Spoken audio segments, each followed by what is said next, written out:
Bienvenue sur cette vidéo de présentation de la ressource en eau dans le cadre du projet Géopulse. Je suis géologue, travaillant pour la société TLS Geothermics, porteur de projet avec la société Storengy pour ce projet de géothermie profonde dans le Massif central. Le premier type de ressource en eau est composé des eaux de surface. Parmi les eaux de surface, on trouve les rivières. Les rivières situées à proximité du projet sont la Meuse, rivière la plus proche, le Sioulo et la Sioule. Le débit journalier de chacune de ces rivières est mesuré en différents points, en amont et en aval du site du projet. Le débit minimal quinquennal de la Meuse, en amont du projet, est en moyenne de 470 litres par seconde, et celui de la Sioule en aval du projet est de 1040 litres par seconde. Les autres types d'eau de surface sont les étangs et les zones humides. Aucun n'est présent dans l'emprise du site du projet. Il n'y aura donc pas d'impact. À noter que les captages d'eau potable alimentant les communes concernées par le projet ne sont pas situés à proximité de celui-ci et ne seront donc pas impactés par les travaux. Les autres ressources en eau sont les eaux souterraines. Ces eaux sont stockées dans ce que l'on appelle des aquifères souterrains. Un aquifère est un volume de roche permettant le stockage et la circulation des eaux souterraines.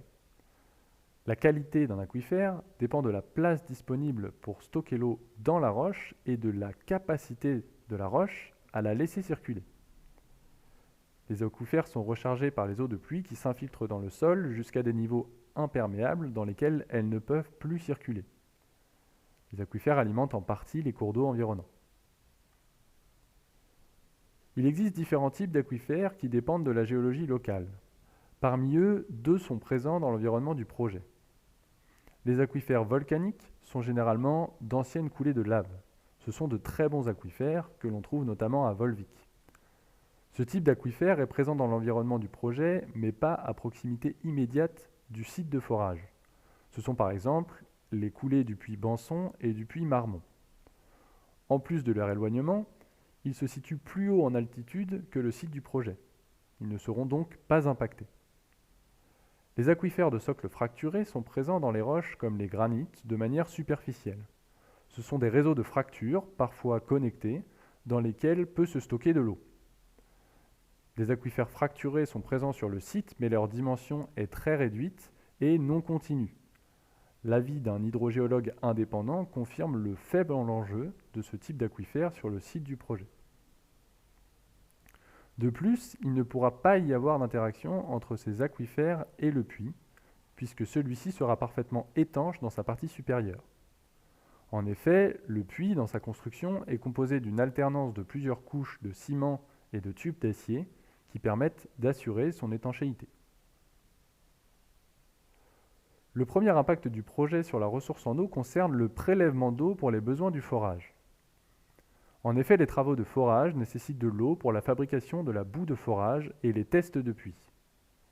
La capacité totale nécessaire est de 10 000 mètres cubes, qui seront stockés dans des bassins étanches sur le site. Le remplissage de ces bassins se fera par pompage dans la Meuse.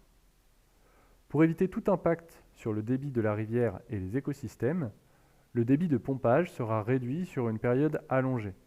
Par exemple, un débit de pompage de 9 litres par seconde permettra de remplir les bassins en environ 13 jours. Cette valeur de débit correspond à 2% du débit minimal quinquennal de la Meuse en amont du projet. Le pompage ponctuel dans la Meuse n'altérera donc pas le débit de la rivière. Aucun autre prélèvement ne sera ensuite nécessaire et le chantier sera totalement autonome en eau pour la durée des travaux. L'impact du projet via le prélèvement d'eau dans la Meuse est donc considéré très faible. L'autre impact du projet sur la ressource en eau concerne les eaux de ruissellement. Ces eaux sont composées uniquement des eaux de pluie tombant sur le site. Celles qui ne s'infiltrent pas et ruissellent sur la parcelle sont drainées vers un bassin dans la partie aval de la parcelle pour y être stockées. Dans ce bassin, les eaux sont traitées pour enlever les potentielles boues ou huiles qu'elles pourraient avoir accumulées lors de leur ruissellement sur la parcelle. Les eaux sont ensuite évacuées du bassin par un fossé, favorisant une infiltration lente et réduisant ainsi le débit d'écoulement vers la Meuse. Les eaux de ruissellement sont donc le seul rejet d'eau du projet et leur impact est considéré très faible. Lors de la phase d'exploitation de la centrale, si elle est confirmée par les résultats du premier forage, aucun prélèvement d'eau naturelle ne sera effectué. Les bassins de stockage d'eau pour le forage seront démontés et la zone du terrain qu'ils recouvrent remise en état. Les bassins de stockage des eaux de ruissellement et des fluides géothermiques seront quant à eux conservés. Le bassin de stockage des fluides géothermiques est nécessaire en cas d'arrêt du pompage pour des opérations de maintenance. Les faibles volumes qui y sont alors stockés pendant une durée limitée sont ensuite réinjectés dans le puits. L'impact en phase d'exploitation de la centrale géothermique est donc très faible.